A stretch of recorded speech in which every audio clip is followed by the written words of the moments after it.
Well, good morning and welcome to Coffee with the Pastor. So glad you've joined me again on this rainy morning. We've had the rain this week. We are in the Gospel of Mark. We've been looking through the Gospel of Mark. We're in to the last parts of Mark. We're into Mark 14. We're into the area of Mark which he has been pointing to, what we call Passion Week. And we're on Thursday night of Passion Week. Jesus has had the Last Supper. They've celebrated the Passover. He has instituted the Lord's Supper. And now they move back over to the Mount of Olives, which we've seen that where they are before. And he's in the Garden of Gethsemane, which is right there with the Mount of Olives. And it's a beautiful place. If you come go to Israel with me, or if you've been to Israel with me, you know we visit there. And it's one of my favorite places to visit. We spend some fairly significant time there.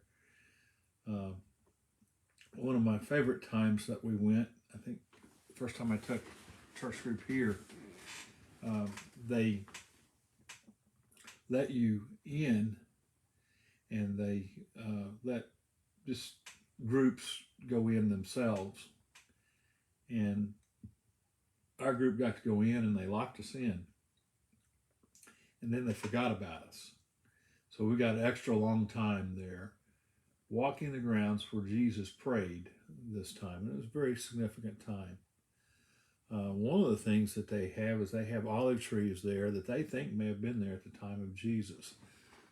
Let me show you a picture of one. That's an olive tree that I took. That they literally think that thing might have been there when Jesus was there. Probably just a little sprout back then, but kind of impressive when you do that. This is a picture of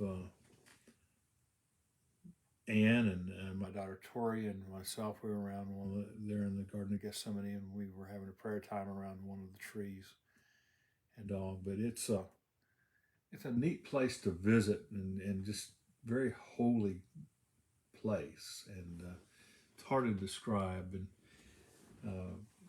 I remember the first time I went to Israel, I went with my son's doctoral class, and he and I were rooming together.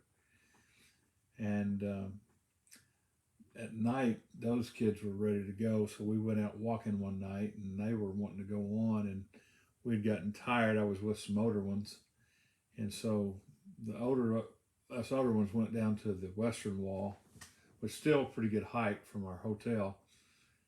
And then we went back to the hotel, and I was in bed, and my son came in later. They had walked all the way over to the Mount of Olives in the Garden of Gethsemane. And my son came in the room, and he said, "Dad." And I said, "What?" And he said, we walked all the way to the Garden of Gethsemane, Mount of Olives area. I said, "Yeah." And he said, "You know, he would have seen them coming." Now you think about it, it was dark. He said, up there you could see everything coming towards you because it's up on a hill. Jerusalem with the Temple Mounts here, Kidron Valley there. They would have come from Jerusalem, and they would have gone down the valley and then come up. It would have been dark. They'd had to have torches. So Jesus watched them come all the time. So when he went and said it's time to rest, which tells me if he would have wanted to have escaped, he could have easily have left, and they wouldn't have found him. He could have went back to Galilee where he was popular and safe. But he chose to stay and go to the cross. But let's read what happens in Gethsemane. They went to a place called Gethsemane, and Jesus said to his disciples, "Sit here while I pray." And I'm in verse 32 of Mark 14, if you're following along. Verse 33, it says, "And he took Peter, James, and John along with him, and he began to be deeply distressed and troubled. 'My soul is overwhelmed with sorrow to the point of death,' he said to them. 'Stay here and keep watch.' Going a little farther, he fell to the ground and prayed that, if possible, the hour might pass from him. 'Abba, Father,' he said, 'everything is possible for you. Take this cup from me, Yet not what I will, but what you will. Then he returned to his disciples and found them sleeping. Simon, he said to Peter, are you asleep? Could you not keep watch for 1 hour? Watch and pray so that you will not fall into temptation. The spirit is willing, but the body is weak. Once more he went away and prayed the same thing. When he came back, he found them sleeping because their eyes were heavy. They did not know what to say to him. Returning the third time, he said to them, are you still sleeping and resting? Enough.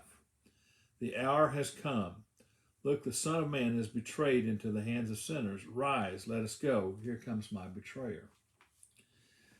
So Jesus is troubled. He knows he's going to be going to the cross. Not only is he going to be going through physical torture, humiliation, and all the awful things that's going to be happening, he knows also that to be the Savior of the world, God's going to have to place all the sin of the world upon him. And at that time, it will seem as if the Father has forsaken him. He's not looking forward to that, so he's praying. He's distressed. One of the Gospels said that he was so intense in his praying that he literally sweat blood drops. Jesus is praying and he's asking God, is there another way? Is there another way besides me going to the cross? Is there another way? And he's asking God, but he always comes back with, it's not my will, but yours be done. I think when we get into very troubled times in our life, when we're going through hard times, I think it's good to go to the Lord with our prayers and to tell him honestly what we're thinking. He knows anyway, but we need to pour it out like if Jesus did, we need to. And then we ought to get some friends praying with us, and hopefully their friends that will be praying with us will do better than Peter, James, and John, who were always they were sleeping, and it disturbed Jesus that they were sleeping. And Simon had just said, Peter had just said, I'll do anything. I won't deny you. I'll be with you. I'll die with you. Well, the guy who said that he would die with him can't even stay awake to pray with him. And so he says, can't you just stay awake? And he says something that's very, he says, the spirit is willing, but the flesh is weak. And that's really a true statement. And he kept saying, keep your spirit strong, let your strong overcome your flesh. And that's a sermon in and of itself, how you can let your spirit control your flesh. But Jesus prays, and he prays intensely. If Jesus needed to pray when he was on this earth, who was perfect, who was God in the flesh, but took all the limitations that we take, if he needed to pray, how much more so do we? So I hope today you'll spend some time in prayer, and you'll pray what Jesus prayed. Not my will, but yours be done. That's a great prayer. Just, Lord, you decide what I need to be doing, and let me know. Well, I hope you'll pray that prayer, and I hope you get to come to church Sunday. Look forward to seeing a lot of you, and hope you have a great weekend, and I'll see you Sunday, and then if not, then I'll see you back here Monday, and we'll start talking about Jesus' arrest and some of the things about that. Well, blessings upon you. Have a good day.